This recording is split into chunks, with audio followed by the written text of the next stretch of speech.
introduce myself one more time and the organization. I'm Clement. I'm the founder, director of the music school located here in Bangalore. And, until the COVID came, we never really took things online because we were really occupied with work physically at the school. And now we have taken a whole load of courses online. They're from different music production courses to VJing courses to music theory lessons, and we are introducing various programs. So we will give you a run through that. But I would also appreciate if all of you guys actually follow the music schools page, follow Weird Sounding Dudes Instagram, and stay updated because we always keep posting about things that we do. And I think all of you guys have got a message today from the music school. So we will be creating a certain broadcast list to always keep you guys updated about what we are doing, our live sessions, our faculties, special editions of certain classes that they're going to do, if we have guest faculties, and all of those updates we will be giving. If any of you guys prefer not to get the messages from our end, please feel free to tell us. Don't worry, we are not going to feel bad. Whatever bad we had to feel, we have already finished feeling it in the past. So we are not going to feel bad about you. We will respect your privacy, and we will not, we will take you off the broadcast list. But otherwise, we are more than happy to have you out there, and we'll keep updating you with every bit of things that we do. Also, what I would like to tell you guys is anybody over here today in today's workshop, if is interested to register with us for any course online or offline, there is a special discount worked out for you guys. Okay. And this is applicable only to the people that have that are a part of this workshop. I will possibly repeat this message towards the end, or maybe Abhi can finish off mentioning about the discount that we have for you guys. In appreciation, because of all you guys that have put an effort to give us your time today and be a part of this workshop, we would love to give you a special offer as far as any online or offline course that you would like to take. And once again, a big hello to each and every one of you all. I cannot mention your names individually because, man, you all are 40 plus over here. But thanks for taking your time out. And now I would love to introduce you to Abhijit Hegde. Abhijit Hegde, the simple man that he looks, has been working with the music school from the time it was incepted. From the beginning, Abhijit has been a part of the music school. As an artist, he's very well known as Weird Sounding Dude. And we are extremely, including him, we are extremely happy for the achievements that he has had in the recent past. If any of you guys are into, deep progressive melodic sounds, I am 110% sure that you guys are aware of the Weird Sounding Dude, also known as WSD. He's got a lot of achievements in the recent past. I think I will leave it to Abhijit to speak about his journey a little bit. In the meantime, once again, a big welcome to each and every one of you. Thanks for giving us your time this afternoon. If you guys have any questions, I think put it in the message and we will try and address it to you guys before we finish the session. In the meantime, I think the session is going to roll on for about an hour and a half. So if any of you guys want to go grab a bottle of water, a glass, keep it besides you, because this is going to be a very interesting session, and there is going to be no disconnection. So it's going to be a straight shot, one and a half hour of your attention with Mr. Abhijit, Weird Sounding Dude. So if any of you guys want to go quickly grab a bottle of water and sit down so that, you don't lose out on any information later on, are welcome to do it right now. And okay, we are happy that we have about 47 people out here. So one more time, from the business point of view, guys, if any, I'm going to leave this chat once I hand it over to Abhijit. But please follow us on our social media, and to all you guys today on today's feed, if you guys want to register, please get back to us on the number that you have received a message from us, and we will discuss with you on the special discount that we have for you guys. Handing it over now to Weird Sounding Dude. Everyone, enjoy this session, and please give us your feedback. All right, have a good one, guys. Okay, thanks, Clement. Thanks for the lovely introduction and regarding the workshop in the school as well. So I think we're good to start. We have about 50 people. Uh, so yeah, once again, we are really happy to see so many of you guys, interested in this workshop.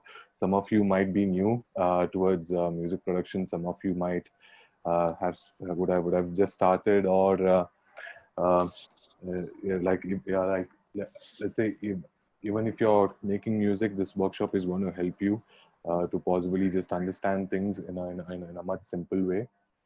So I think we can start off.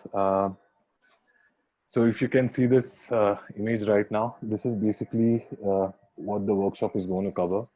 The first thing is we'll just look at like the role of a music producer in today's time, what all he's basically doing and things like that. And then we look at career opportunities. Then we look at few studio gears that you might be interested in if you're going to set up a home studio in the future, or anything like that. Then we'll straight away get into the software, and we'll try and prepare a track. And then after that, I'm basically going to discuss about how you can share your music globally, either through a label or by yourself, how to do that. And then we'll have some time for Q&A. So yeah, let's look at the first slide. So basically, most of us will be wondering, what is a music producer? What does he do? Obviously, we all know that he makes music, but what is the thought process behind making music? Is there might be two scenarios given. Okay, so a music producer's role is to put together parts of sound together and try and create like one unique sound or one unique track out of it. So for example, he's putting in like different parts of sound, like you might say like drums, bass lines, melodies, vocals, etc., etc. He's gelling in all that together, and he's making sure that each is complementing one another. Just like for example, if you just like fashion, for example, like how you'll make sure that a trousers is going to suit your t-shirt, and maybe a suit or a coat or whatever, you're making sure that everything is complementing one another. That is what the role of a music producer is also. And this can either be done by using live instruments. For example, like you can be using a band, okay, like a 5-piece band or a 3-piece band or whatever, and or by using digital instruments which is present within the software. Okay, so these softwares are called as digital audio workstations. Okay, as you can see here. In short, it's called as DAW. Okay. So nowadays, everybody is using those softwares itself to write music, from the biggest guys to the smallest guys, and doesn't matter whether it's only for EDM. It's also being used in film score, background score, game music designs, and things like that. Now, apart from writing music, the producer also is going to arrange as in like sequence his track out, have like a nice intro for the song, a nice verse, breakdown, outro, verse, etc., etc. Okay, and he or she can also produce music for other artists as well. Like for example, you can be a music producer maybe for a singer, where you both are working together on an album, and things like that. Okay. And it's very easy, if you ask me, in today's era to create music, unlike before, because back then, it would look much more daunting, because like for me personally, I always felt that you need to know to play an instrument to go make music, because I used to always see guys with keyboards or with guitars go to studios and record stuff and things like that. But with now, with with the introduction of the software, it's become so easy that we can literally sit anywhere if you're traveling, or like just sitting at your home. uh, you can just use your laptop, and and if you have a headphone, you can literally make music from anywhere in the world. That's the advantage that we have now. And a lot of people have used this advantage to push their career, okay, including me and many other guys, many other artists as well. uh, and it's definitely one of the one of the major skill sets that that an artist should have, especially if you're a DJ, okay, because production is basically going to help you reach globally, okay, to a global audience. Like people sitting in different parts of the world can listen to your music, and they can connect with you. And pretty much that's what keeps happening to me also, on a daily basis. And if you go and ask like any producer as well, like he or she will basically share the same opinion as well. um, Next, in terms of career opportunities, so since we all are DJs, we think like you can, or let's say like majority of us are DJs here. We feel like if we just make music, we can push our career forward and things like that. But there are so many other career options that you can dive into. Okay, the first one, you can be a record producer or a music producer for somebody else, like I mentioned before. Okay, where you're working with multiple artists. For example, I don't know if you know, like for a lot of hip hop artists, there are producers who basically make beats for them and sell it to them online and things like that. Okay, so this is again something that you can get into. Okay, uh, in terms of career wise, as you're following your other careers as well. Then you can be a full-time film composer, okay, if you wish. Okay, Be, yeah. I think some of them are requesting you to slightly be a little louder. Maybe some people's audios are not as great, so they're Okay, okay, just asking you to be a little louder. Okay, sorry to okay, cut you cool, off. cool, no problem. Okay, uh, so you can be a film composer as well. Okay, where you're basically writing background score for movies or for documentaries. Yeah, anything that has video in it, you can basically add your music to that. Okay, you can be a recording engineer. Okay, so this is where you're working in a studio. You're basically recording, you're placing microphones, and then you're recording off from bands, or from an orchestra, or things like that. Okay, then you can work in media houses. Okay, for example, you can work in any TV channels and stuff like that. Okay, where you're basically adding in jingles or sounds for those for the content. And then you can work in radio stations, where again where you'll be preparing jingles, or like creating your own jingles, and then placing them. And you can even work in like in the field of gaming as well. Okay, where you're basically composing for games, and you're doing sound design for games, and things like that. To say in simple words, pretty much wherever there is sound involved, you can basically have a career in it. Okay, it doesn't matter like how big the field is, or how small the field is. Okay, as long as there's a demand for music, you can, or as long as there's a demand for sound, you can basically have a career in that as well. uh, Next,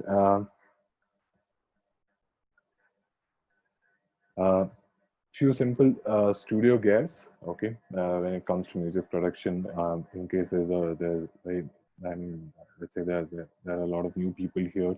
uh, the first thing is a digital audio workstation, which I've told you guys about before, which is basically, in short, is nothing but DAW. Okay, so this is basically a piece of software that will help you guys to record, create, and edit audio. Okay, that is what we call as digital audio workstation. And There are many. I've just basically just highlighted 4 of them. Okay, so you have Ableton, the one that I'll be showing you today, and then you have FL Studio, Logic Pro, which is basically meant for Apple. It's an Apple software, and then you have Cubase, which is again like a really good production software. Okay, so these are just different softwares that can help you to achieve your production goal,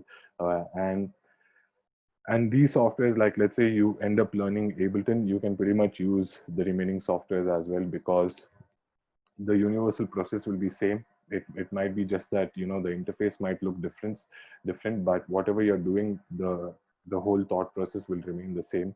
So it doesn't matter what software you learn on and things like that.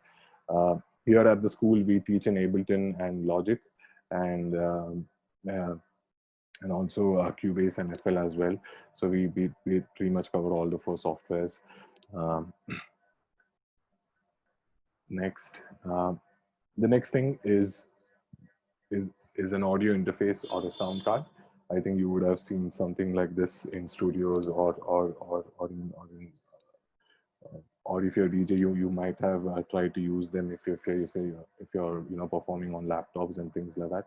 Uh, So an audio interface basically allows you to record external instruments. Like let's say you want to collaborate with an vocalist, or with any other instrument player. You can basically connect them to the sound card, and from the sound card you can basically collect their audio, and you can basically collaborate with them like that. Apart from that, it can also be used to connect with your studio monitors. Okay. Uh, so what a sound card does technically is it basically just gives you much cleaner output as well, like okay, in terms of headphones or in terms of monitors, if you're listening to it. Okay. Which will basically help you to identify maybe bad frequencies much better, or anything. If there's a problem with the audio, it will basically help you to rectify that issue as well by making it maybe a little bit more clear. So we have one question here. Just, can we open Ableton project in FL? No, we can't. Okay. So all these are different. I mean, they all get different. Um, uh, they all are different files. So you can't open Ableton project in FL or vice versa or whatever, because they all are different softwares. Um, Next is your studio monitors. Okay, again, I think this is something again you would have seen. So they start off from 3.5, which is like pretty much the smallest range, and they can go up to 12 inches. So these are basically speakers that you can use in your home studio. The reason we call them as studio monitors is because they help you monitor every frequency better compared to your headphones or your regular speakers or anything of such. Okay, and they usually uh, they usually come in pairs. Okay, probably the high-end ones basically comes maybe a single piece, but it would start somewhere between 15K to 20K, like the starting range of studio monitors. Uh, Next, you have MIDI keyboards, okay, which basically means musical instrument digital interface. Um, so these are basically keyboards that you connect to your to like, you know, within software, and it will basically help you to record your musical idea. Okay. Um, so let's say you know how to play the piano and things like that. So you basically just plug it in, and you start recording, which I'll show you in a bit when I'm doing it. Okay.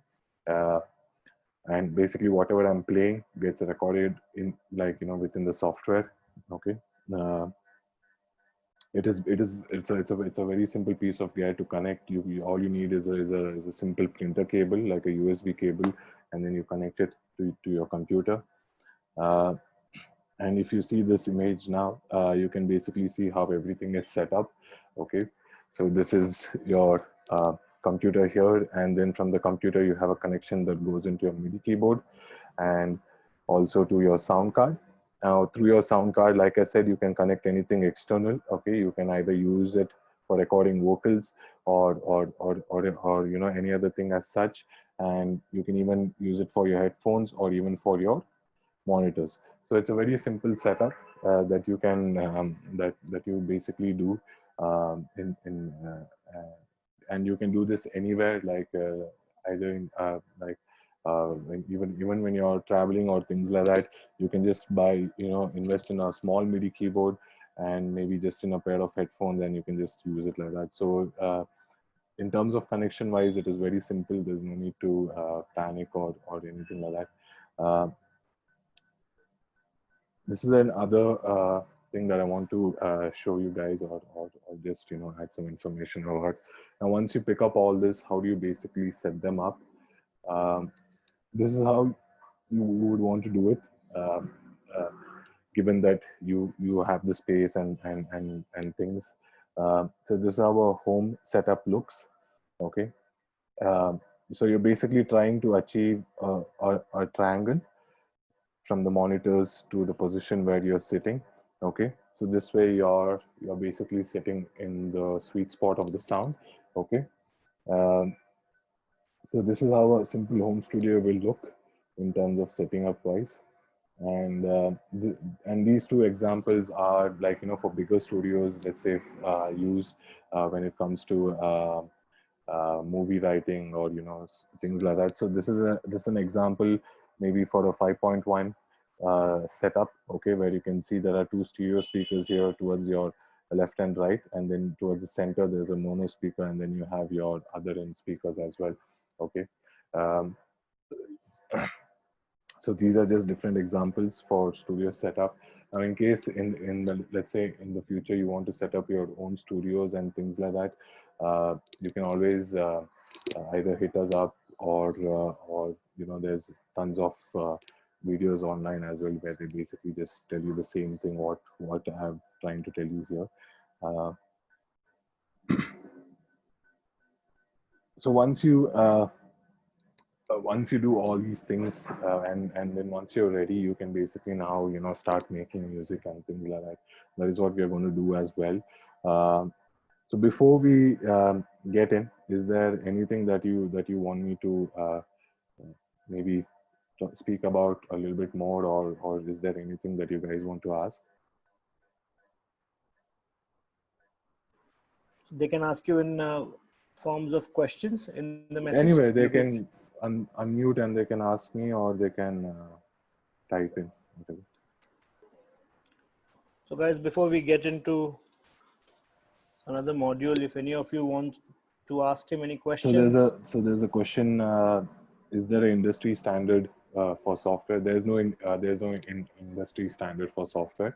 It is basically your choice. If you're comfortable in using either one of them, okay, it doesn't matter which.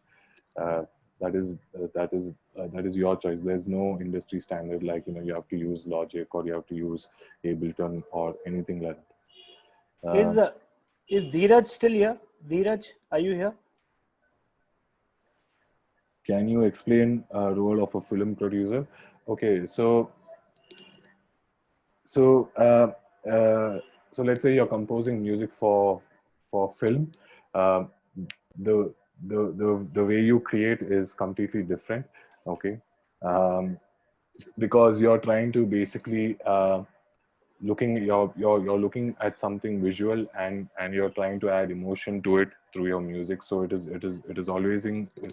basically always a challenging thing to do, especially writing music for movies.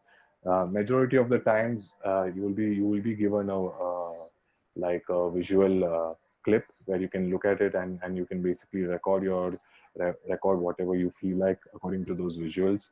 uh, Sometimes there just might be a script where you have to read that script, and you have to basically just imagine that character, or try and imagine uh, uh, that particular scene, and then record your idea.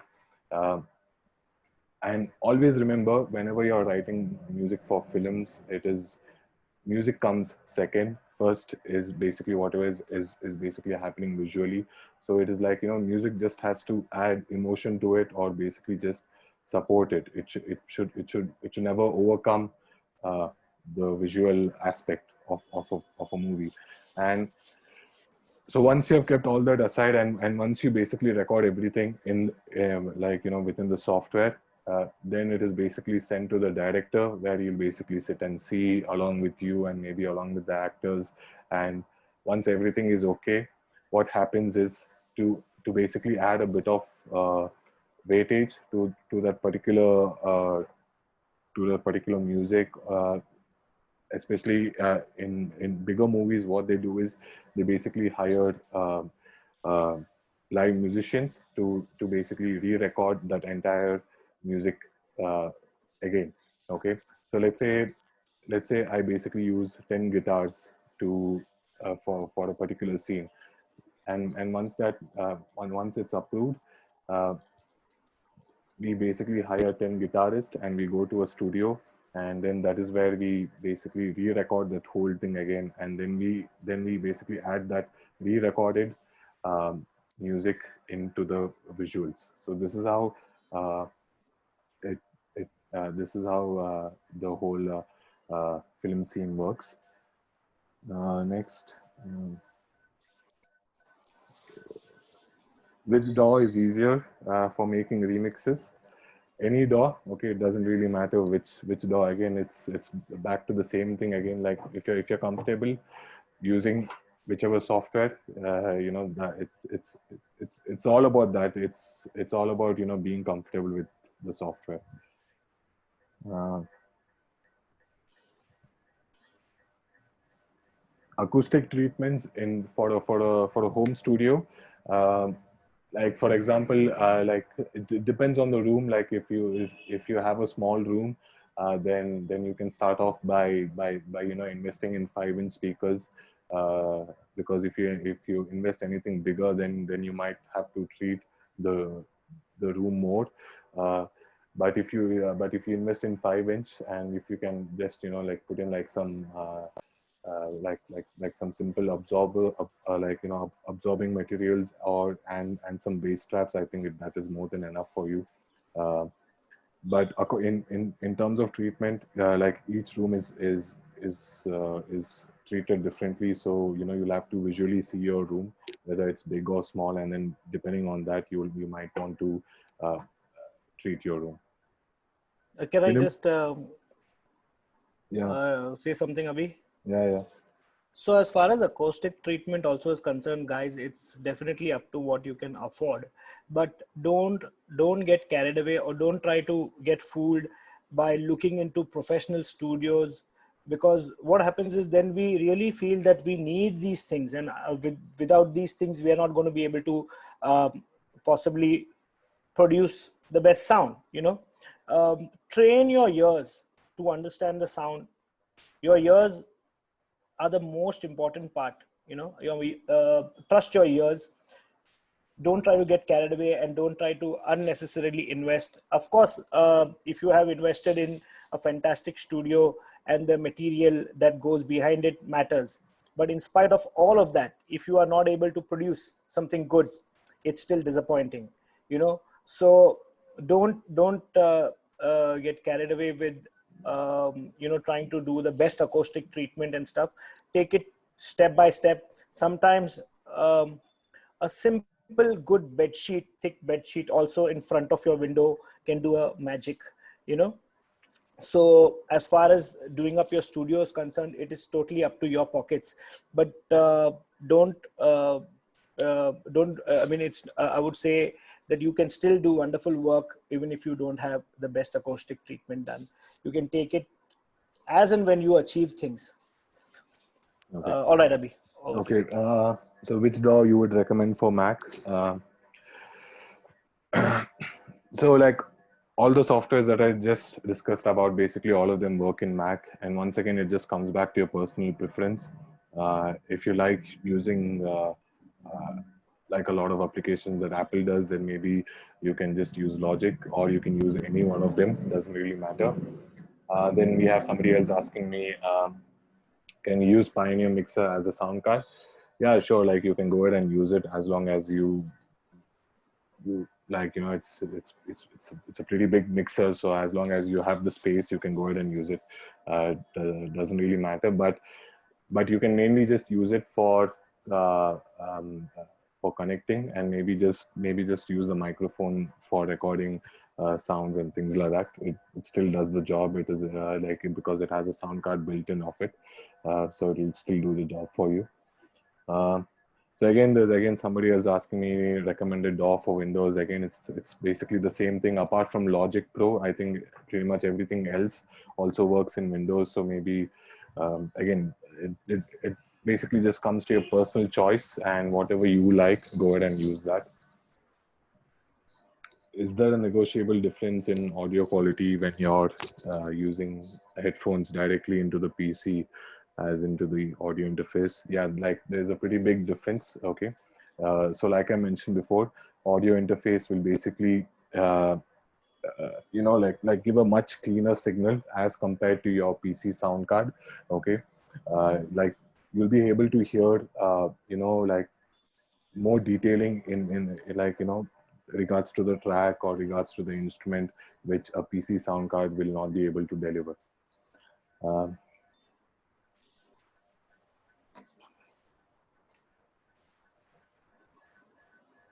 why do you choose? So why do I choose Ableton over others? So I've basically used every single software, and I can use anything to create music. But for me, Ableton really works best because in terms of workflow, it is really fast for me, and and the interface also looks very simple. Like it's not too daunting like maybe like unlike different softwares. So that is why I prefer to use Ableton more. uh, okay. uh, so in terms of which microphone to use, if you're a vocalist, or if you're a uh, um,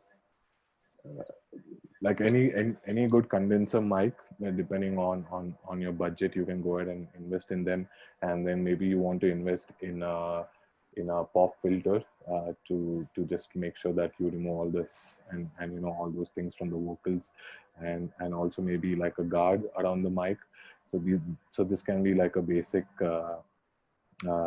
setup, if you're a vocalist and if you're trying to record. There's a question from Sanket Prakash also, Abhi. Slightly up. What is it? Let's consider I play the guitar. Can Okay. that be used as a MIDI? And will the course work on teaching us the basics of MIDI keys? I can't find it. Okay, anyway, uh, so if you basically know to play the guitar, you can just record your guitar recordings into the software, and there are so many cool techniques where you can just convert that audio recording into MIDI notes, and then you can just sit down and just rearrange those MIDI notes according to your taste. So this is how you can basically convert your guitar recording into MIDI. Okay. Okay. Cool. So I think now we can get in to Ableton, and I can just show you I'll just show you the software first. I'll just make you comfortable with it, and then we'll try and maybe write a track.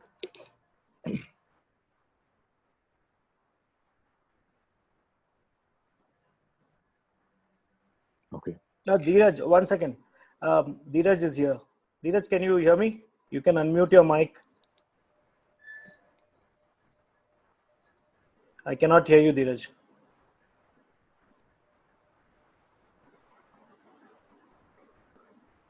So, guys, Dheeraj is a very, very old friend, and to the people who are asking about which DAW is the best, I have had the pleasure of being a roommate with Dheeraj, maybe close to 18 to 20 years back, when Dheeraj started exploring Fruity Loops, and today I think he possibly owns one of the best home studios. But let me tell you something, with that back in the day, with that Fruity Loops, the kind of production that Dheeraj used to do, I think was mind blowing. Psychedelic is his favorite genre. So that is what actually brought to my notice that sometimes it really doesn't matter the kind of investment one has done. If you know how to produce the sound, Dheeraj used to produce on two simple creative speakers. Yeah, And I remember. yes, Dheeraj, please don't mind me saying this, but the sound that he has produced today is completely different because it's from analog sounds. But what he used to produce back in the day, if you didn't see how he did it, you would have possibly compared him to any top psychedelic artist's production. And if you saw him doing it, you would be disappointed because he sat only in front of two really small creative speakers.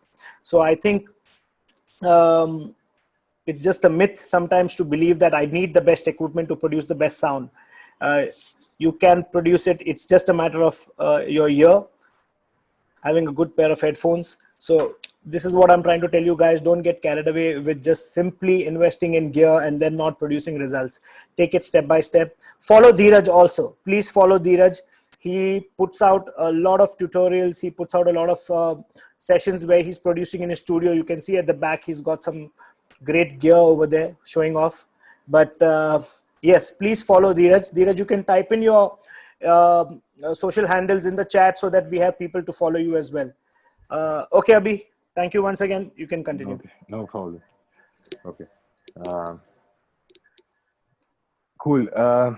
So this is Ableton. Okay, and so Ableton is a is a, is a bit different compared to your Logic or your FL because uh, you can I mean you can do the same with FL also, but you can pretty much use Ableton for performing as well. Like as in you can, like let's say you're doing a live set, you can use a more, like most of the artists prefer to use Ableton for performing live sets or even DJing compared to any different DAWs.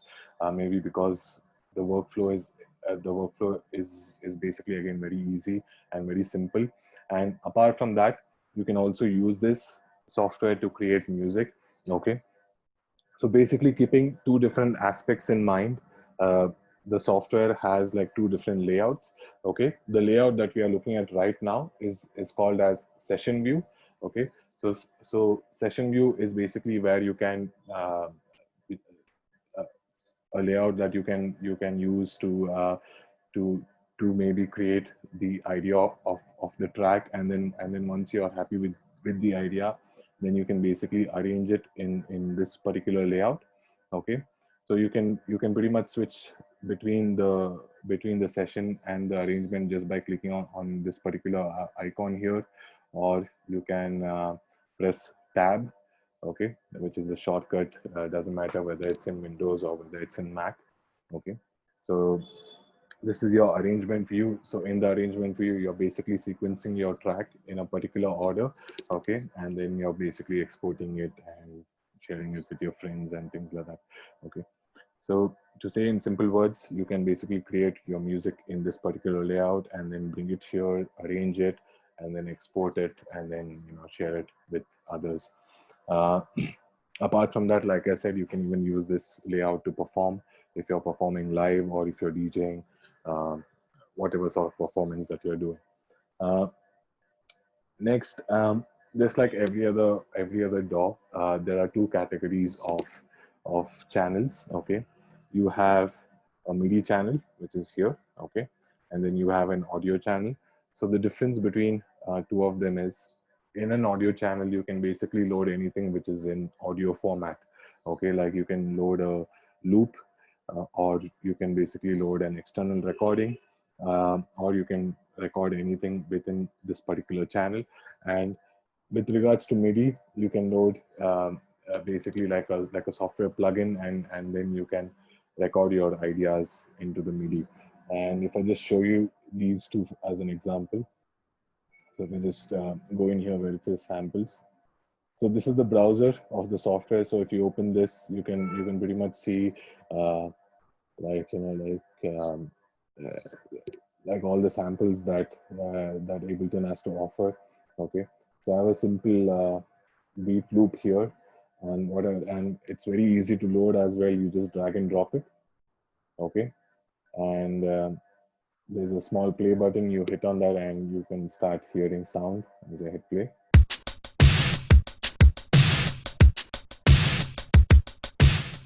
Okay. Now the best part about Ableton is it will basically sync everything on the fly for you. Like, if you notice here, my tempo is 90. So if let's say I add another loop, which is where the tempo is different. Let's say this loop where the tempo is about 170. Okay, you will notice that like this is one of the features that I like in Ableton. Like if you're using Cubase or Logic, you will have to do this one extra step where you're basically trying to sync two different loops of different BPM together with with your current master tempo. But in Ableton will do it for you. Okay, so even though my master tempo is 90, and there's a drum loop that I've added which is 170. You can see that now when I hit play here, you can see both are in sync.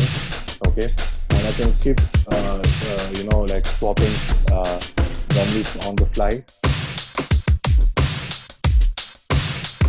and you can see that both are in sync. Okay, this is one more reason why Ableton is really helpful if you're performing or even if you're making music. That is why I prefer to work in Ableton, because it'll basically just keeps removing that extra step when you're making music. Uh, so that is basically about audio channels. Okay.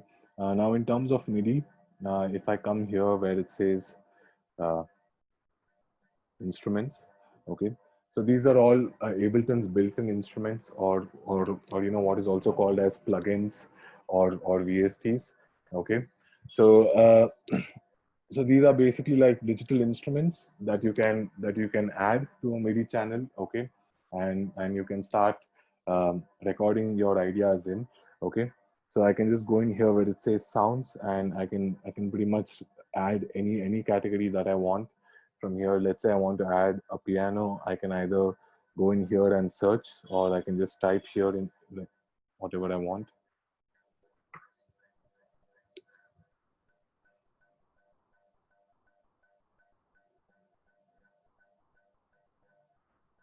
Oh, it's laggy. Thought it was, yeah.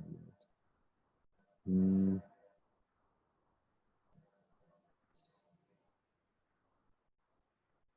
I think I'll just add it from here.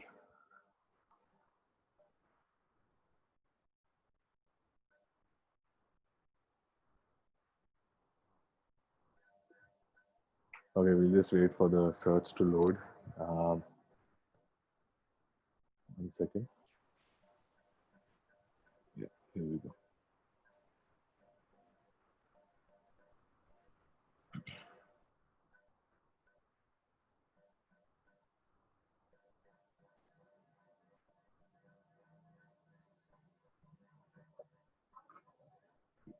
Why is it lagging so much?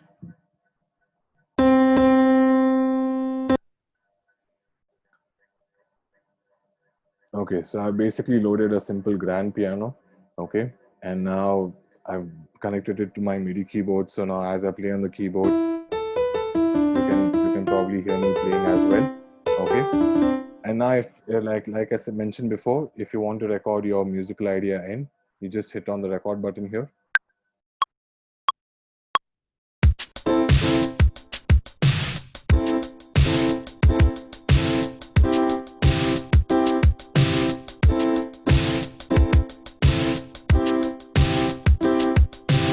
Okay, and now if I just show you this, you can basically see now, like, everything is recorded, whatever I've played on the keyboard. Okay, now let's say you don't have a keyboard. Again, just like Lemon said, or you pretty much don't need anything to make music. All you need is basically just a laptop. Okay, now if you don't have a keyboard, you can always just double click and add notes like this as well. Okay, and then using few Ableton quick shortcuts, you can basically just recover that issue. It's not a real big problem.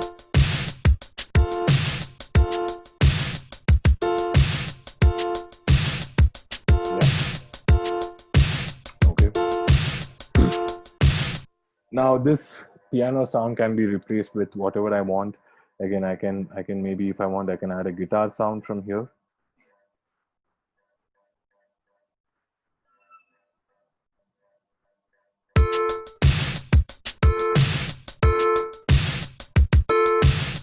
Okay,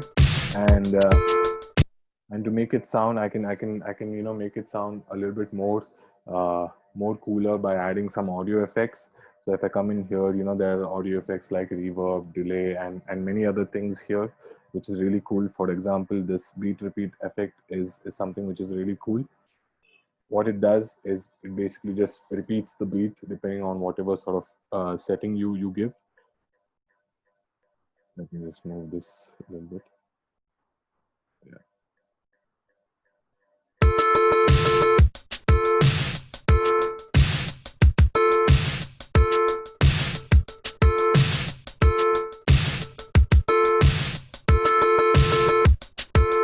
So you can see the repetition being,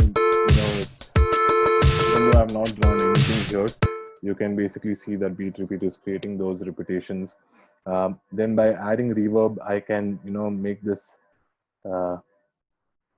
like just convert this sound into like, more like an ambient sort of a background, or, more like pads and things like that.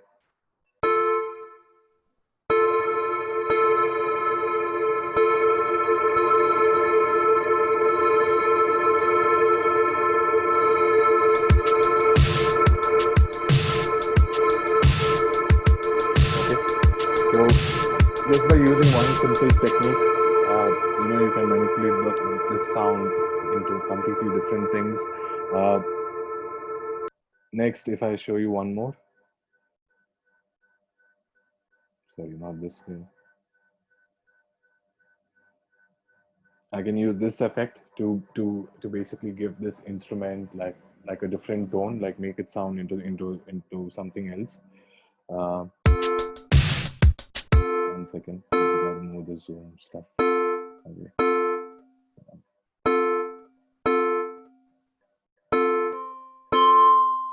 Okay, so you can see as I'm selecting, like, different layouts of instruments here, the sound also keeps changing.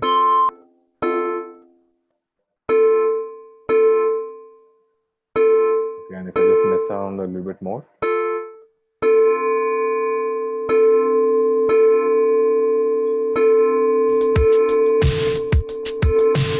sounds like a bell, and things like that. So there's the reason I showed you all these things right now is because just to give you guys an idea that the endless possibility that is there in today's music production, that you can achieve. Okay, it doesn't matter again what software you're doing it on. A simple sound, or even a simple piano sound, can be, like, repurposed into something else. So if I just load that same piano again.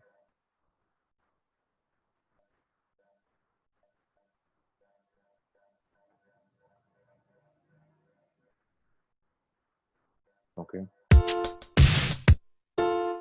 I can make this sound completely something else by adding this effect one more time.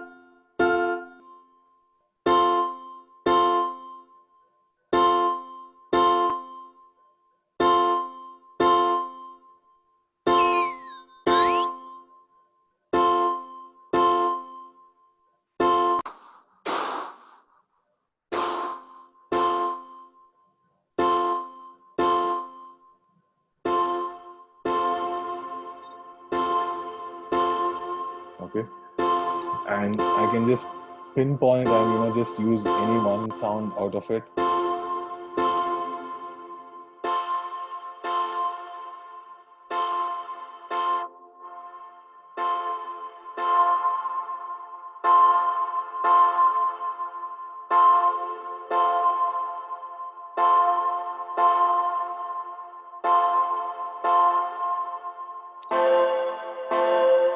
Okay.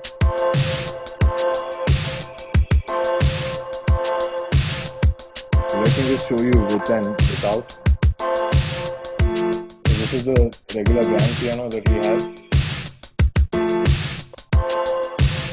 And we got this particular sound itself. Okay. So there's endless possibilities, like I said, okay, and you don't have to depend on 10,000 plugins to basically create one sound, or things like that. Okay. Um, Before we move on, I think there's a few questions here which I'll just clarify.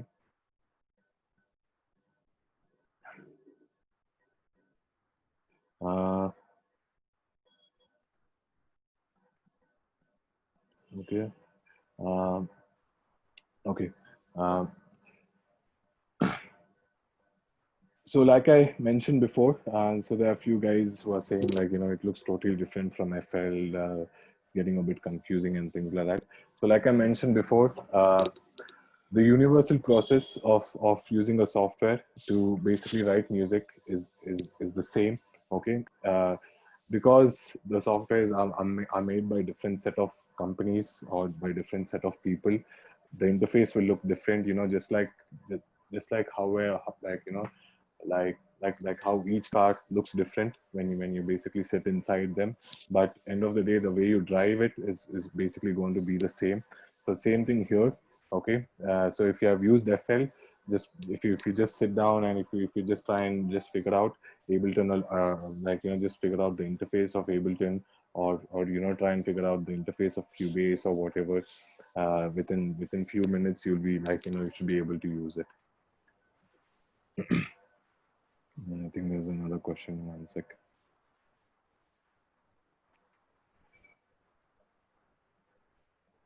So I'll answer this question in some time. Difference between mono and studio, we'll leave that for now. Um, so moving on with the software. So that was about audio and MIDI. Okay. And then if you look here on top, I'll just quickly just explain a few basic stuff. Okay. This feature is really cool. It's called as Link. Okay. What it does is it'll basically allow, like, people to collaborate simultaneously together on different computers. Okay. Given that you basically, if let's say all of us are connected on the same Wi-Fi, okay, we can basically turn on Link, and there'll be one master computer. It can be any, like, it can be my computer or yours or whatever, and we all can simultaneously work on the same project together. So whatever changes I do in my computer will be shown in yours, and vice versa. So this feature is really cool to perform. Okay. And the best part is basically that everything will be in sync, so there's no way that you will go off sync at all. So that is again one of the biggest advantages. And you can use it, like I mentioned before, if you're performing, or even if you're producing as well. Uh, Next here, you have your uh, tempo, okay, which is your master tempo. Okay. So if you're writing a song in different BPMs, you just click here. You can just type in whatever number you want to write it in. Okay. And that is about that. Uh, then this is basically your transpose panel. You have play, pause, or stop, and then this is to record again. You can either use this switch that I just showed previously to record, or you can basically just hit this button to record. Okay. uh, and then if you come extremely to the right here, you have your master channel, okay, which is like the master output of the entire project. So whatever volume adjustment you do here, or whatever changes you do here, will basically affect the entire uh, project. Uh, so this is the the most simple uh, way I can show you the software. Okay, the most basic things. Okay, now there are a few shortcuts that you can use. For example, to create uh, an audio channel, the shortcut is, if you see here, you can see the shortcut is Command T, or if you're in Mac, otherwise it's Control T if it's Windows. And the shortcut for creating a MIDI track, it's Command T if you're in Mac, or otherwise it's Shift Control T in Windows. Again, there's many other ways also. Like, let's say you're not comfortable in using softwares or things like that, you can just come here, you can right click, and you can say Insert Audio Track, or insert MIDI track as well. Okay. And you can create n number of audio channels and n number of MIDI channels. You can create how much ever you want. Okay. There's no restrictions. um, Now, yeah, I think that is pretty much enough for the intro of the software. If you guys have anything to ask me, you can go ahead and ask me before I get into, try and make a track.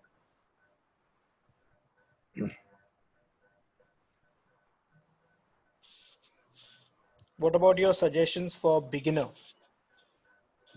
Suggestions in There's a question from Rishu. suggestions for That's like what I as in think. suggestion for Rishu, are you what suggestion for music production? Maybe like try and keep it simple. Like try and use uh, limited number of plugins or things like that, and try and work with limited resources. I think that is what will basically push your skill forward. If you have too many options, then you're never satisfied because you have so much to choose. So it's always better if you just limit your resources in terms of music production, and be open to share your music with more experienced producers and take feedback from them and see if you can improve uh, uh, based on whatever feedback they give you.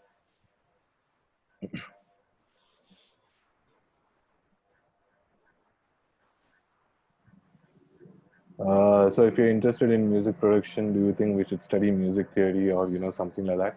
Okay. Uh, so for the long run, like if you know music theory and if you know how to play a keyboard, it will really help you in the long run. Okay. But for now, for time being, I mean, not just in Ableton, like even in many different softwares, there's a lot of hacks that you can use in terms of music theory, where you can, no matter what you play, you'll always be in key, and there are many again hacks that you can use for chord triggers and things like that. But it's always better if you learn music theory. Okay. Uh, cool. Anything else? Anybody wants to ask anything else? Otherwise, I'll move on.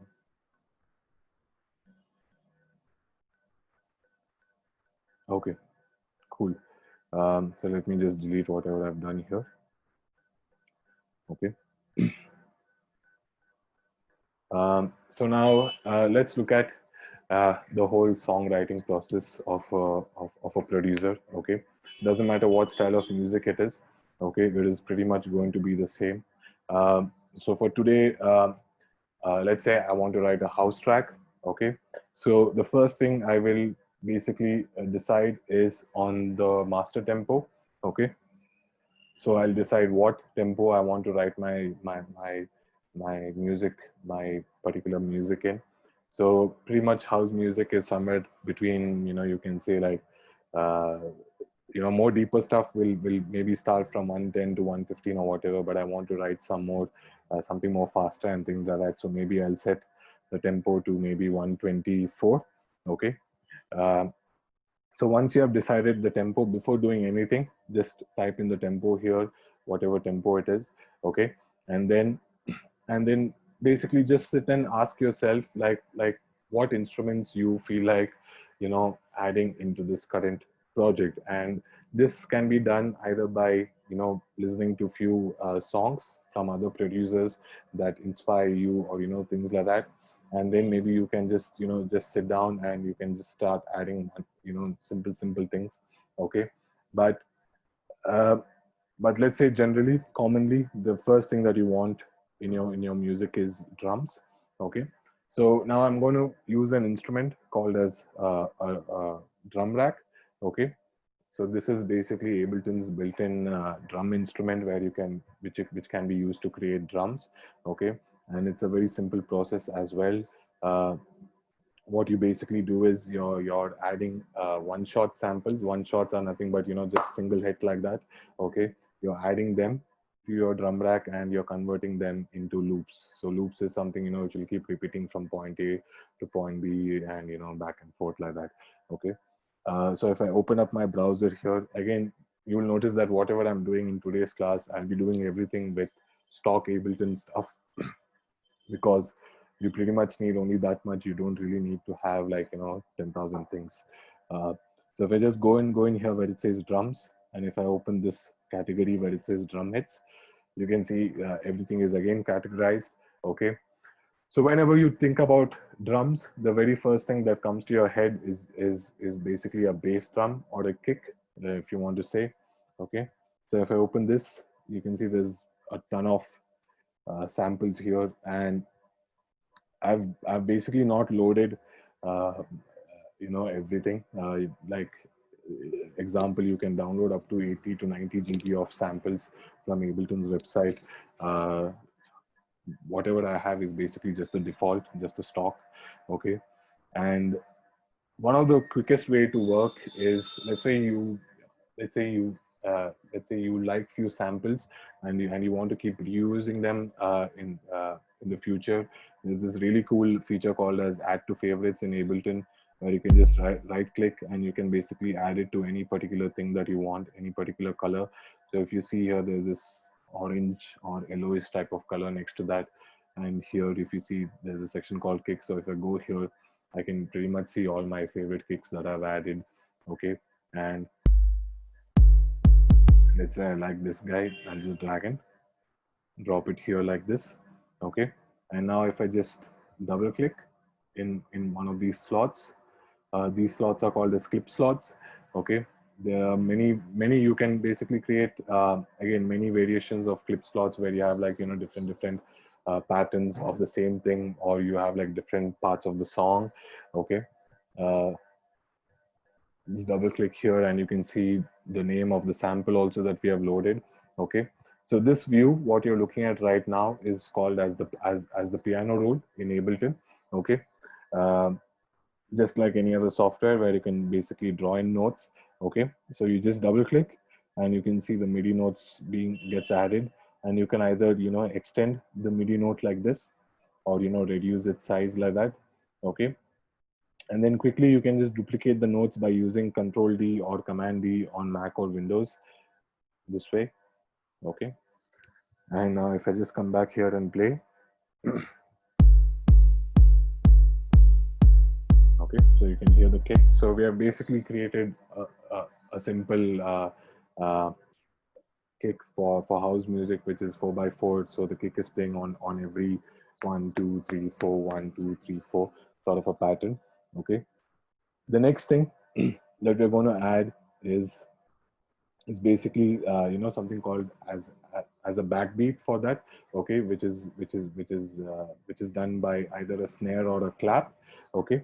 So if I just open snares here, okay, there are many number of snares. Okay.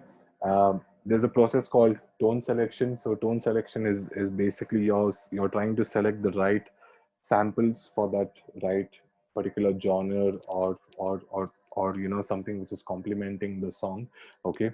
Just like how you basically select the let's say the right ingredients for cooking a particular dish.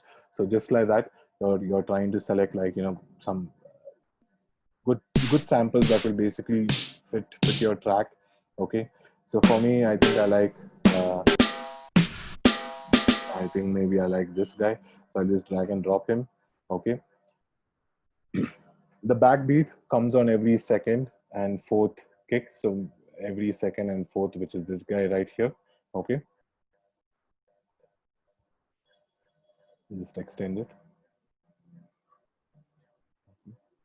and I'll play. So you can hear the kick and snare. Now let's say the volume levels are too high and you want to reduce them individually, you can do that.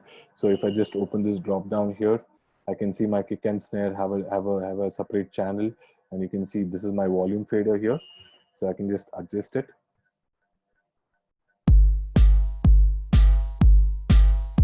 Okay. And this right here is called as panning. So panning is basically nothing but sending the signal either to the left side of the stereo image or towards the right side. Okay. So if I just turn this, you can probably hear. Let me just solo the snare. So now you can hear it on your right. now on your left. Okay, so that is what panning is, and we'll talk about it in some time, what it mainly does, why we mainly use it. Okay, so we have basically added a kick and a backbeat. You can even replace it with a clap if you want. Okay, whatever you like. So let me just switch back and forth between the clap and the snare, and you guys let me know, like, what is fitting, like, whether you like uh, clap or snare. Okay, so first let's listen with the clap. Let me just adjust its volume as well.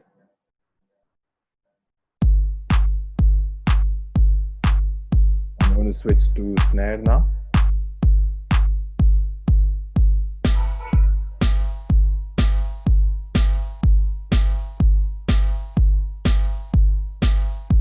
Okay, so what do you think, what do you guys think sounds better? Is it snare or is it clap? Okay, so there's a lot of people supporting clap. Okay, so this is exactly how you're going to write your track as well. So you need to decide what is working better for you. Okay, so I'll take your guys' decision, and I'm just going to delete the snare. I don't really need it here. Okay, and I'm going to use the clap. Okay, let me just delete this stuff. Okay, now you can get a bit more creative with your with your claps as well. Okay, so instead of just adding it on every second and fourth, I can do some interesting patterns with them, like that. Okay, and I can even play around with the velocity. So these red lines, what you're seeing right here, we call them as velocity. Velocity is basically nothing but the impact at which you basically press a note, or pull a string, or you're playing an instrument or whatever. Okay, so if I just solo that particular section so that you guys can hear what velocity does. Okay, so this is the default velocity, what we are hearing right now. Okay, if I pull the fader down, you can see the color also changes. Okay, and you can notice that that clap is much more softer now. You're like, it's not too hard. Okay, so playing with the velocity, you can create some really nice techniques. I mean, like a nice sort of a groove. Okay, I'll just do something like this for now. And when we play this with with our old drum loop,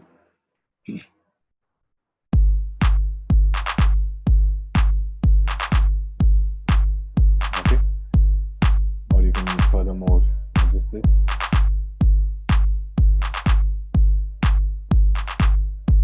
Okay, so you can keep manipulating velocities like this to get like an interesting pattern. Okay, and Ableton by default creates like a 1 bar loop. So if you see here where it says length, it says 1 bar. So I just want to, like, I'll just try and create like a 4 bar drum loop. So instead of increasing length like this and then adding again, what I can do is I can use this cool technique called as duplicate loop, where it just basically duplicates, like 1 into 2 is 2, and then 2 into 2 is 4. So it multiplies like that. So you can see now I've created like a 4 bar loop. Okay, and I can now start adding variations wherever I feel like here for the clap. Okay, maybe like this. And if I want, I can just reduce the velocity as well. Okay,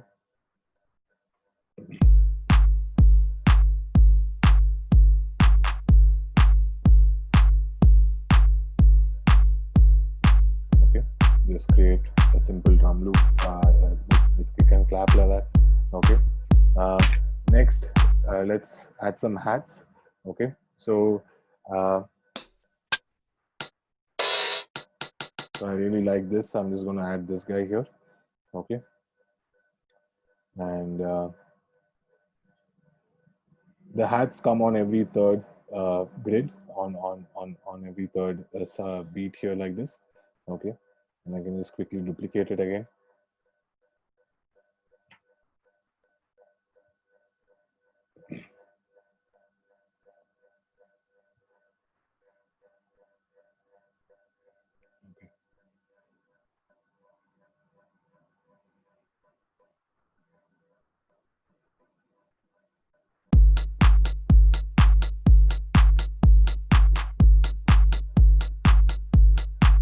Okay.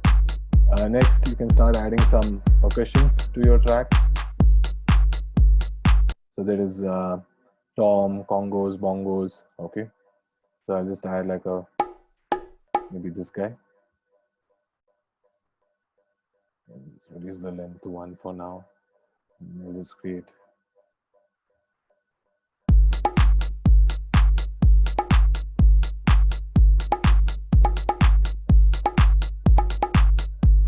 Okay.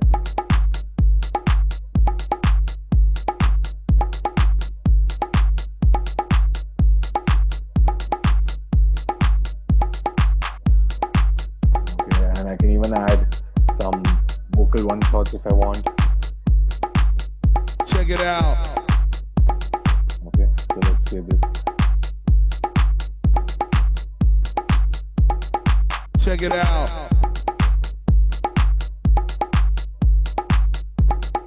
Okay, and I can just add effect just for the vocal, so maybe add a bit of reverb for the vocal.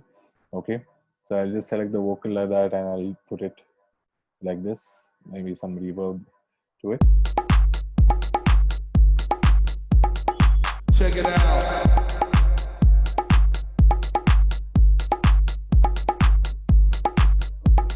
Check it out. Okay, so what we're doing is we are slowly, like creating a groove. Like, I can see, people on the call just moving their heads and things like that. Okay, so this is what you basically try and create whenever you're trying to write a track. Like, start off with a simple groove, and then start adding different things to it. Okay, let's say maybe add another percussion.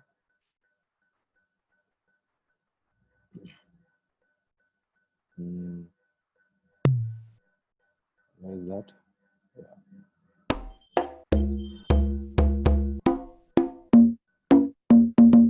Okay, maybe add this guy.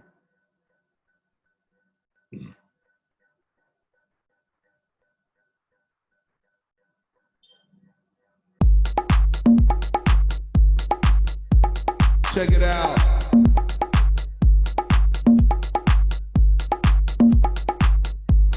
Okay, check it out.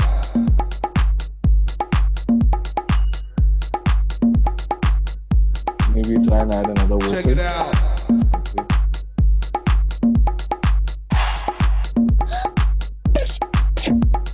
Check it out. Yeah. Okay, so I like this guy, so maybe add this guy as well. Okay, and I want him to come maybe like that. Yeah. Okay, yeah, so that's how I want it to come. So just duplicate it like this.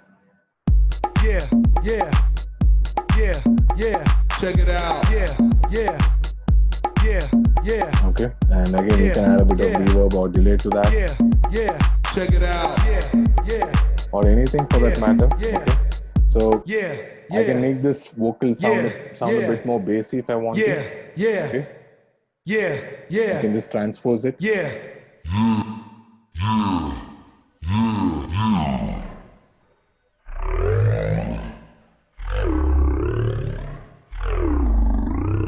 Okay, like that.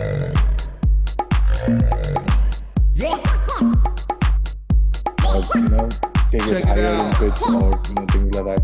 Okay, and I can tell Ableton to keep doing that randomly for me. Okay, so that is what we call as automation. So what I'm going to do now is just record an automation for this particular thing. Okay.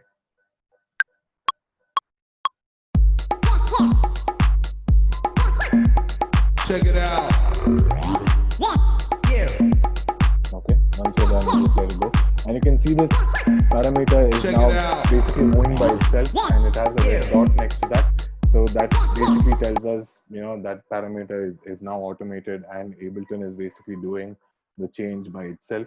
Okay, so automation is something really cool that you can use to create some variations in your track. Okay, there are a few questions. 1 second. Yeah, like you can basically add in your own custom vocal samples as well that you record or that you find online. It's very easy.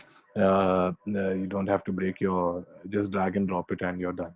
Um, so the automation thing, like if you want to do it, if you don't want to record it, then you will have to right click, and you can see here it says show automation. So you can use this if you want to record. Then you basically just click on this button here and just move any parameter and the automation gets recorded. So for example, uh, let's say uh, let's say the reverb of this particular vocal, let's say I want to increase it and decrease it as it happens. So just click on here. I'll just wait for that to come. Check it out. Yeah. Once you're done, just hit stop. You can see that it does by itself. Check it out. Okay. Just give me 1 second. I just want to connect my charger. In the meantime, if you guys have anything to ask me, just type it, or you can unmute your mic and ask me.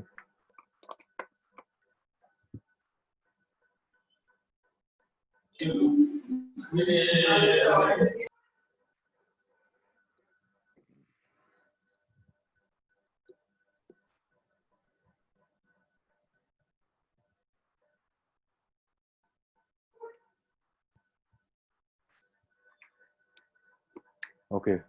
So there are a few people. 1 second. Yeah, from here. So what BPM would you use for progressive tracks? Okay, so anytime you want to figure out what BPM to use and things like that, you can go to this website called Beatport. Okay, where you can pretty much find music from all the biggest DJ producers on like within your stream, and you can just go to the respective genre, and you can easily just see what BPMs these guys are using, and just use one of them.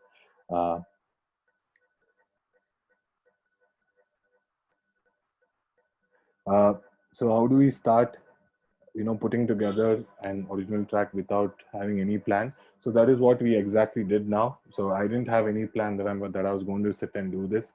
Okay. So I've put drums together. Now next maybe I'll add a bass line, then maybe like a nice piano chord to it, and then maybe just arrange my track out. So you don't sit with a plan. If you ask me, you need to feel what you're doing, and then just let your expressions or just let your emotions speak. I think that is the best way to write a track.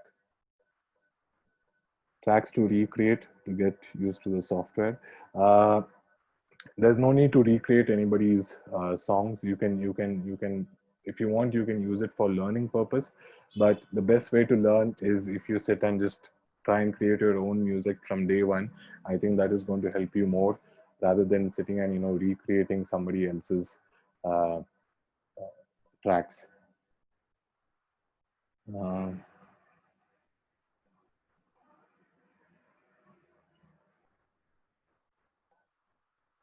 Okay, so there's somebody asking me if I can deconstruct one of my songs. Okay, fine, cool. I'll see. I don't have the project file here, but what I'll do is I'll just play that song on YouTube, and I'll tell you like what are the things that I'm using for that. So automation once again.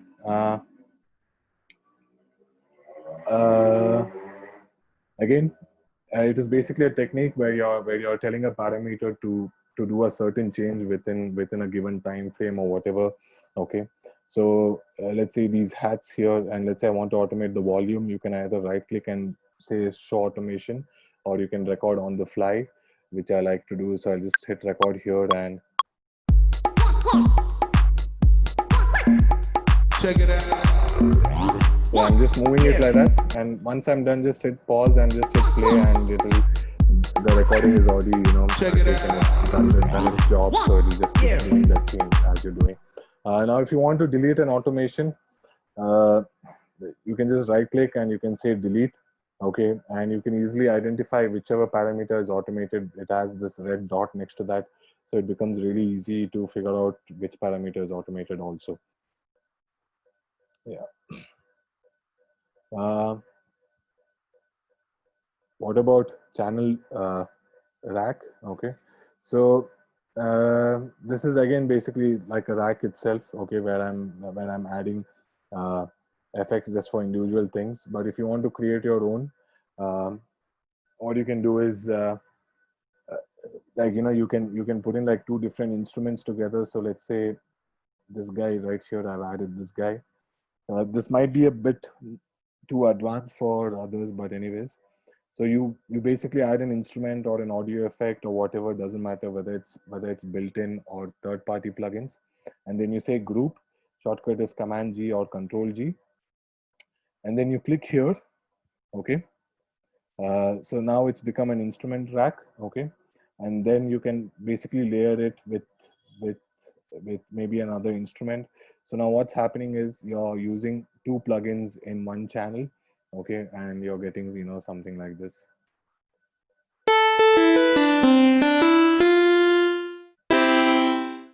So that is what racks are enabled in, and you can create this, and you can pretty much do the same thing for audio effects, for media effects, for individual instruments. It doesn't matter if it's third party or whether it's built in. Cool. So I think we're done with drums. Next, maybe we'll try and add like a bass. So again, I'll just go into my sounds and I'll try and pick up like a nice bass instrument, or I can just come in here to samples. And the best part in Ableton is if you want like for example, let's say like a bass loop or even for a bass line, if it's in audio, you can use it as a MIDI as well. So if I just type bass here, uh, and I really like this guy. So you can see it as an audio, you can see the waveform here, but if I drag and drop it to a MIDI, it becomes a separate instrument. Okay, and this is really cool because you can create some really nice vocal chops as well with it. For example, let's say this guy here, if I add him, and if I just play on my keyboard,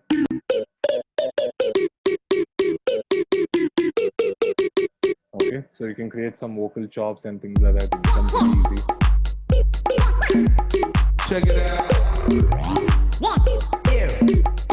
Okay, so now what happened was, as I was playing it, I was recording. I mean, I was playing on the keyboard, and there was something nice, but I forgot to hit record.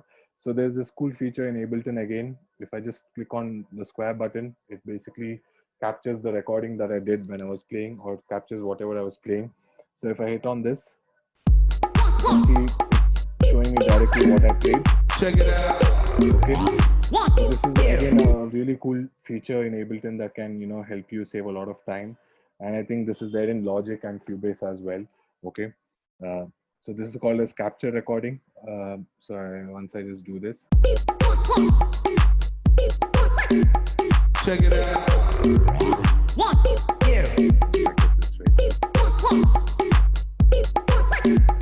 Check it out. And just make this vocal sound a bit more nicer. Okay, maybe just add a bit of effects to it again. So effects is just like adding filters to your photos on Instagram and things like that. You just make this sound much more better sounding. I think I'll add something else just to give it like a different character.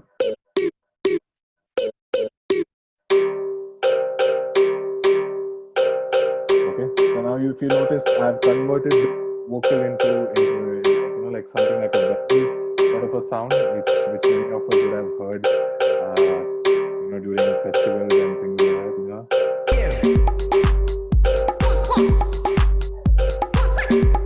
Check it out.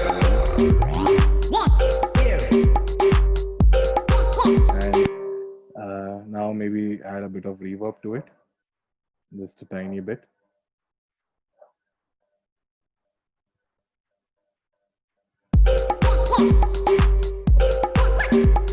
Check it out.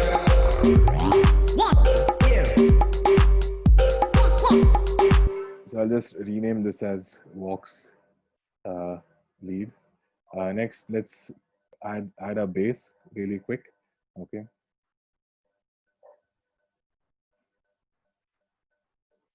And just to be clear, I'm not full-fledged in music theory. I know very basic music theory. I can't even like maybe I can just play the keyboard a little bit, okay? But like you see, like you don't really need it that much.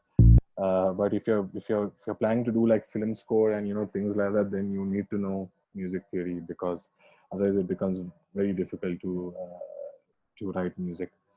So now for the bass, what I'll do is I'll show you a different approach to basically write bass lines. Now let's say you're having a bad day and you don't know what to do, and etc etc. So what we can do is, to get inspired, what I'll do is I'll basically just try and add like some loop, okay? Maybe this guy here, okay? And what I'll do is, so this goes back to that person who basically asked me about that guitar. So let's say this is your guitar recording, okay? So and let's say it is recorded in the software and you want to take the MIDI from it. And what I'm doing here is I'm going to convert this into MIDI, and I'm going to try and find some interesting points, and I'm going to try and use that for my bass, okay?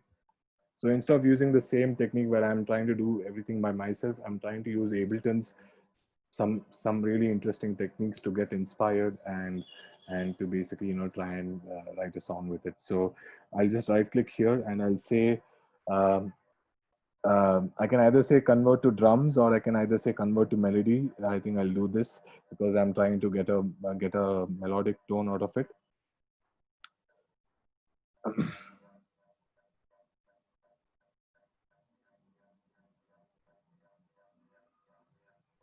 Okay, so if I go here, you can see all the notes that has come.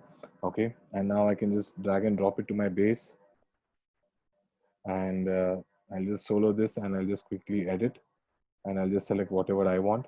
So the first thing I'll do is I'll just delete these additional things which I don't really need. Okay, so I'm trying to write a song in D sharp. So obviously the octave is too high, so I'll reduce the octave. You can do that by selecting all the notes and by pressing shift up and down arrow key to go lower or higher in octave.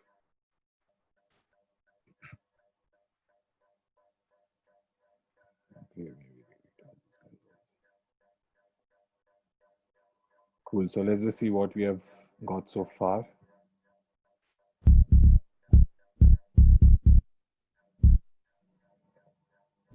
Okay, so I just like this pattern, what it's done for the first two bars. So I'll just loop that and I'll just crop it. Okay, so I'll just play it one octave higher so that you can hear what it is.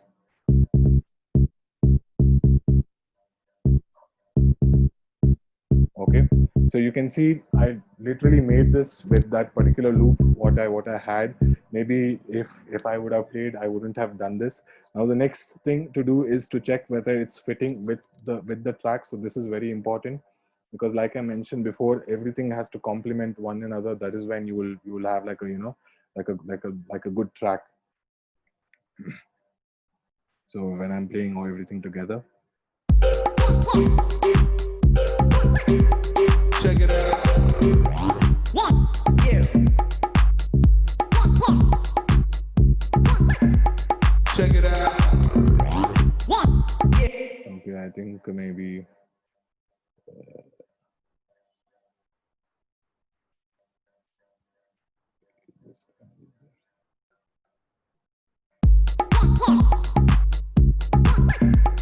Check it out. One, yeah. Okay, so I just did some small editing so that it fits with the vibe. Okay. One, yeah. Check it out. One, okay. Yeah. Check it out. One, yeah. Check it out. One, yeah. 1 second.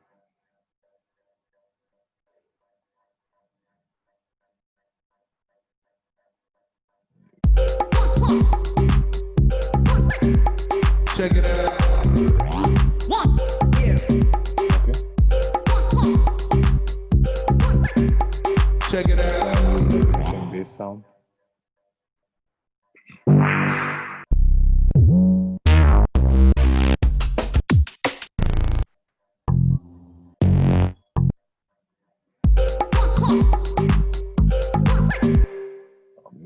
instruments itself.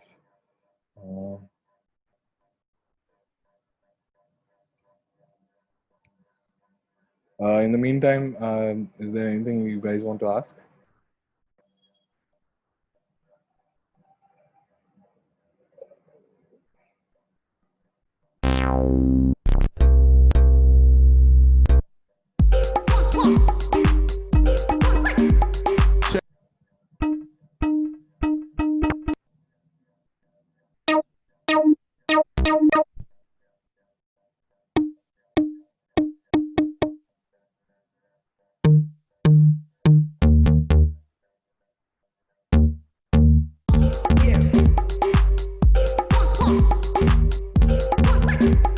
Check it out.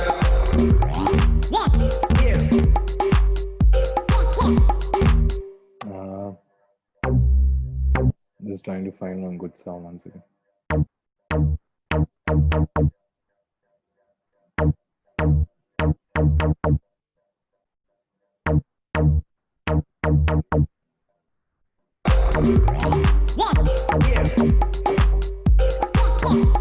Okay. Check it out. Now we can go in and add our pianos.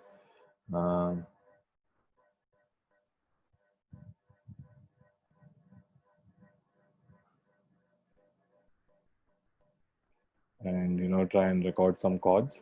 Okay.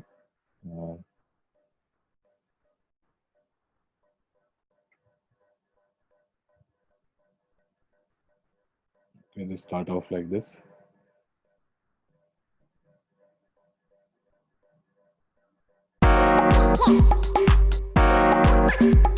Check it out.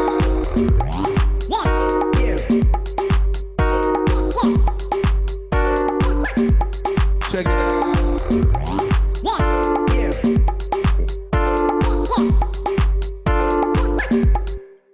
Just try and create some patterns here now.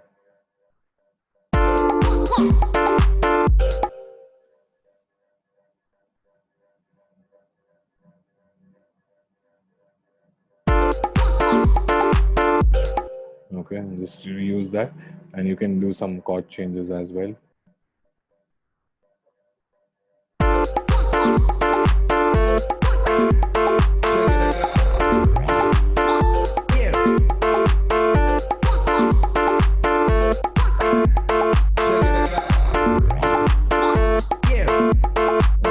And then add some reverb to this.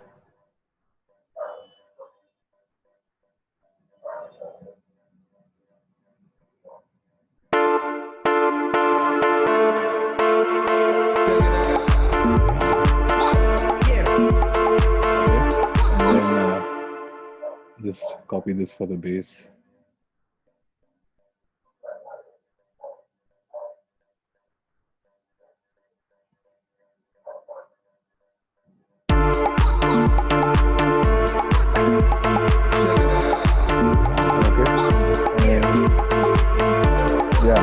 So if you notice, so this is again something which will happen when you're working. So if you notice this vocal lead, what we did is basically not fitting in with the track. So this is part of the process. Okay, so there's no need to get frustrated with it, or there's no need to try and make it fit. If it's not fitting, it's not fitting. It's as simple as that. Just go ahead and remove that. Okay, there's no need to sit and dwell on that. Next, you can probably write a simple melody now on top of this. Okay.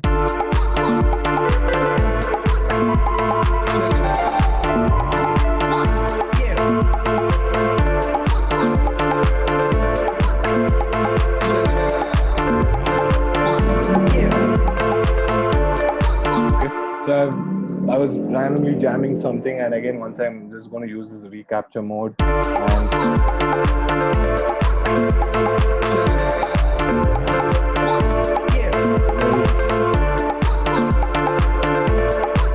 I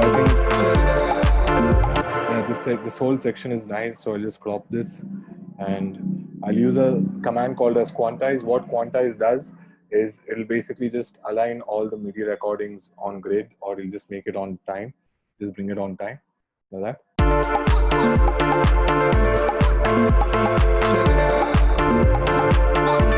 Okay, so uh, so I don't usually quantize it that much because I like to have that human touch in my music. Okay, so I think I just leave it like this because as long as it's sounding good for my ears, it's sounding good.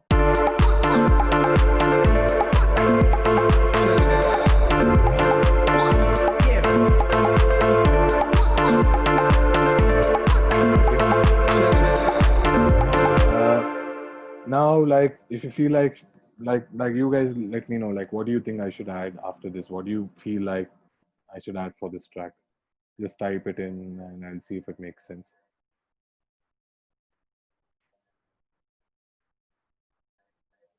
Effects, okay, that we can do when we are arranging the track. Anything else?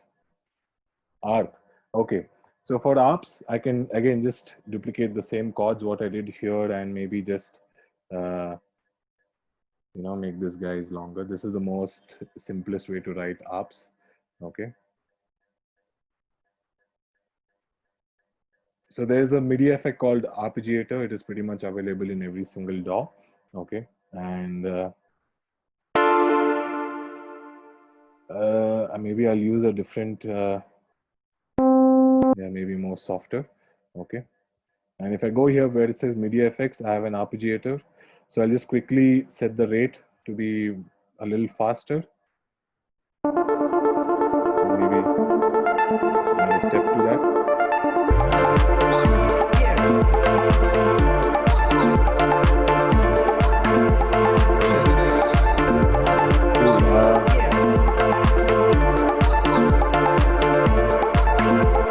Let's see what else is there.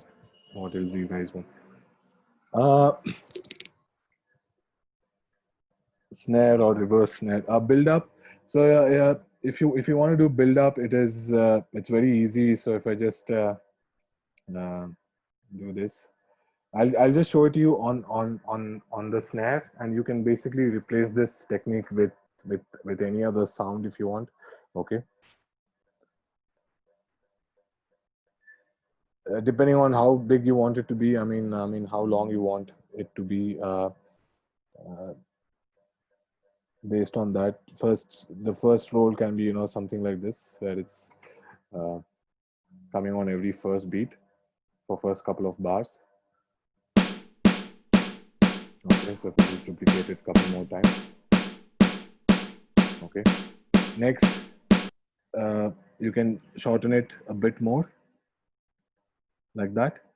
Okay, and towards the end you can make it very shorter like this.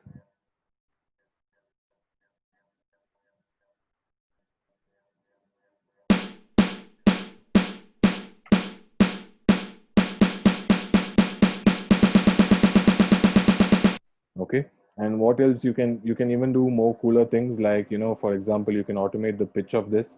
So if I just click here and if I say MIDI and if I select pitch pen, so maybe from this part onwards I can either go higher in pitch, which is the most common thing that they do during snare roll.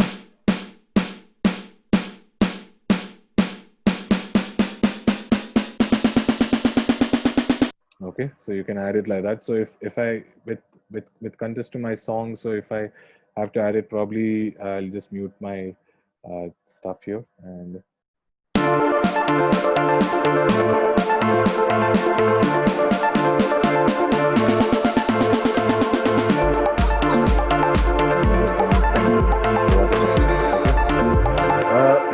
so now so we have a snare roll as well that we can use.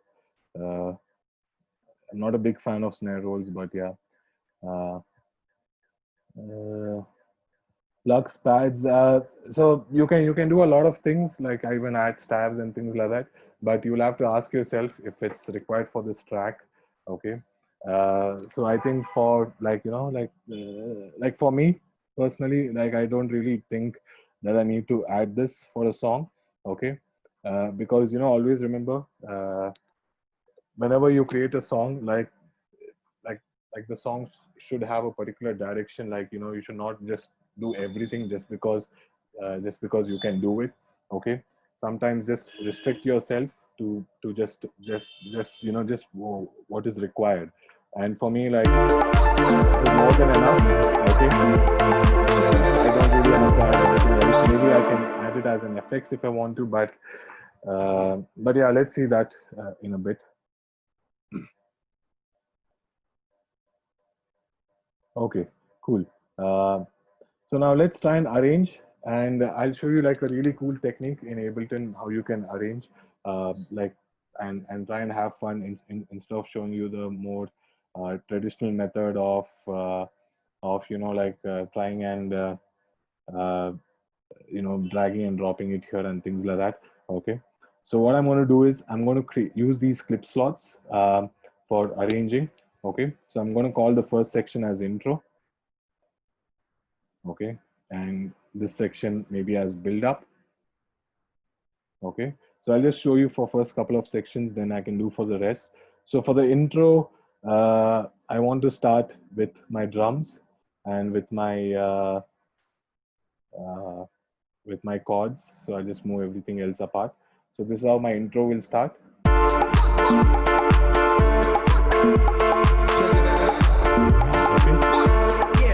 And then I can quickly switch to the build up, where in the build up, I'll still have the chords, and along with the chords, I can use maybe the arp and the snare roll.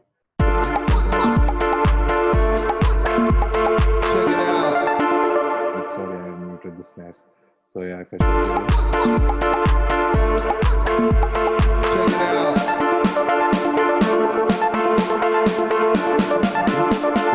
So basically, I'm just building parts of each track. So I'll again start off with drums here, and then I want the bass to come in along with. Oops, I deleted the piano by mistake. Okay, cool. So you have infinite number of undos. You saw, like, you know, I did a mistake as I was doing things. I deleted the piano actually, but luckily, because you have so many undos in Ableton, everything can be, you know, restored. And maybe again just create another build up here, like a drop or something like that. Okay, and then just bring this section back again. Okay, and then probably switch to the outro of the song.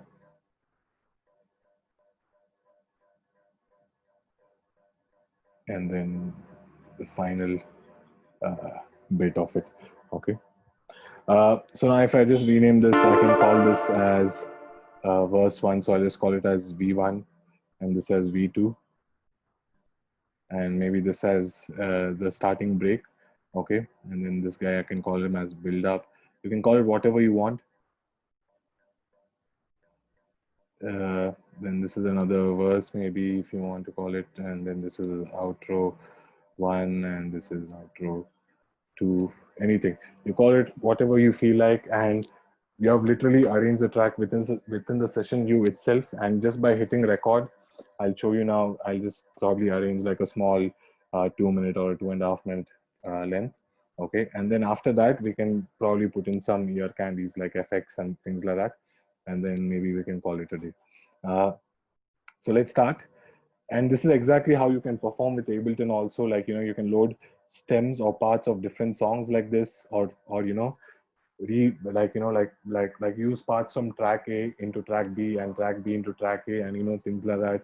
And you can do a lot of things on the fly. So that is what Ableton allows you to do. So if I just start now.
So if I come to the arrangement, you can basically see here, whatever we wanted is now, recorded here.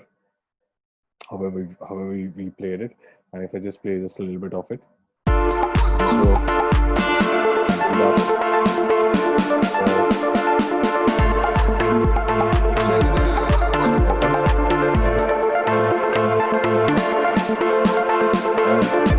As you are recording this as well, you can, just use automations also, where you're just moving things left, right, however you want to. Cool. Okay. And in terms of ear candies, you can literally convert any sample into an effects. Okay. It's very easy. So let's say maybe a clap. Okay. All you have to do is just add a bit of reverb to it, and it's pretty much done.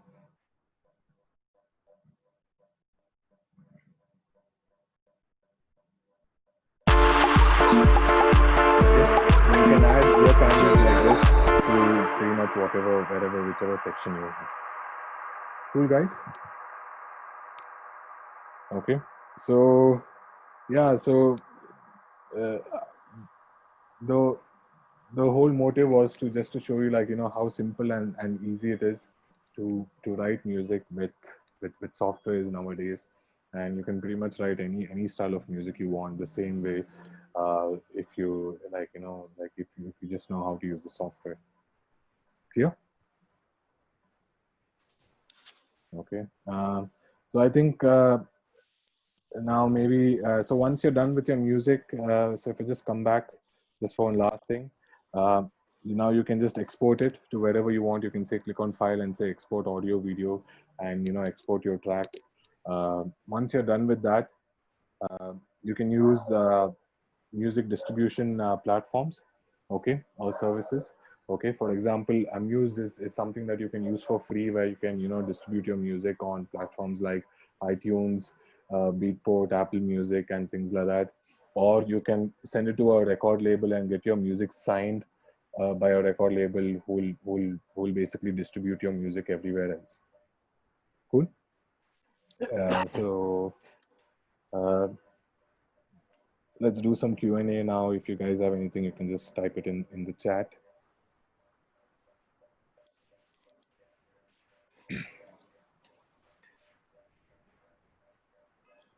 Hey, I just want to unmute myself and ask this question because it's a little long. Yeah. Yes. So like my question is regarding, okay, so this is one of the advices that pro producers give us. So it is to, like, you have to make your music in such a way that you can sell it or like fit in a club setting. Like if you're a DJ and a producer, and at the same time, it is necessary for you to like have a unique sound which like defines you. But like I'm confused, like how you have to strike a balance between like both. For example, like let me give an example here. So Flume blew up in 2012, and Sorry? his music was Flume. Flume, okay. Yeah, so Flume. Yeah. So he created a new genre for himself. So like that was like never heard before. But at the same time, he didn't know whether it will succeed or not. So he made his music and the album, and later he had to convert it for live performance and decide how to perform it. So is it worth taking a risk and sitting down and experimenting and coming up with something unheard of, or is it okay to go with the obviously trends? Obviously it is worth, like, to take that risk. It doesn't matter if it takes 1 year or 2 years.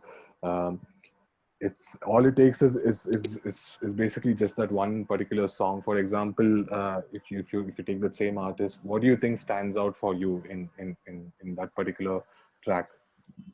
Like what is the thing that you remember?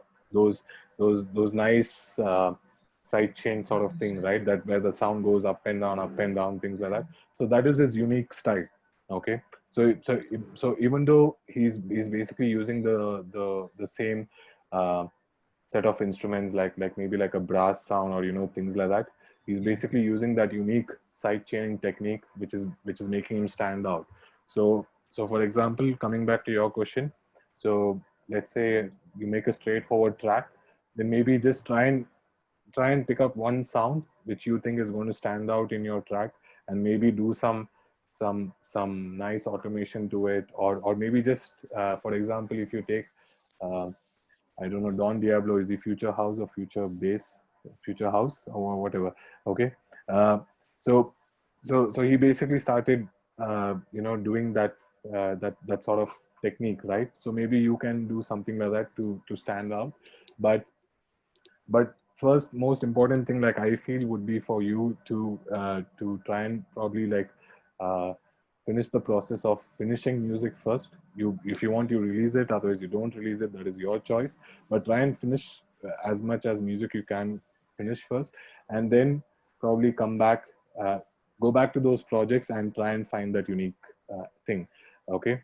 Because while writing music, if you're searching for that unique stuff, then you might get lost and you might not finish projects, and you might get demotivated, and you might not feel like doing this anymore.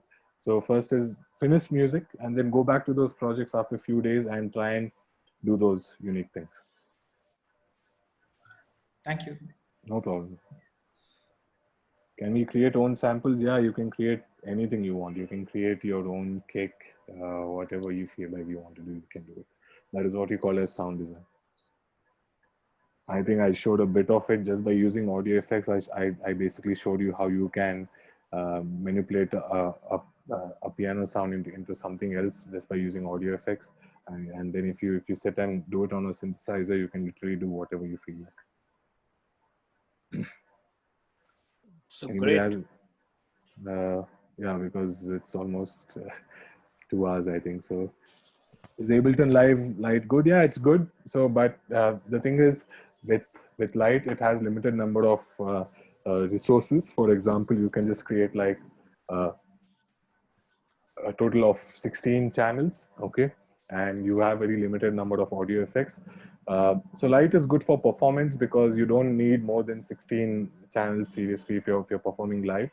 But I think it's a good start. Okay, maybe it'll in a good way, maybe it'll help you to finish music with just 16 channels. You never know.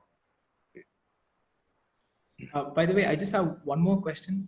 Yeah, sorry, So, 8 plus 8. So you have 8 audio, 8 MIDI. Yeah. oh yeah, cool.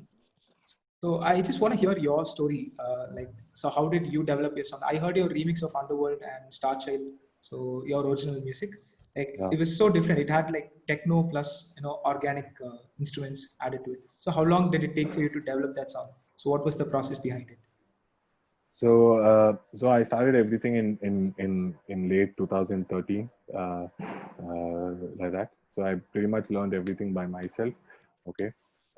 So it took some time, and in between there have been some ups and downs where I didn't make music for like 2 years or 3 years or something like that because of other commitments.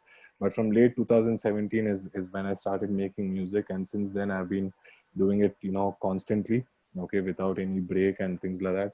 And the only reason why it's getting better and better is because I'm able to finish more projects, and I'm able to uh, uh, I mean, I have tons of projects which I have not put them out yet, but like everything has pretty much there's a time to share it.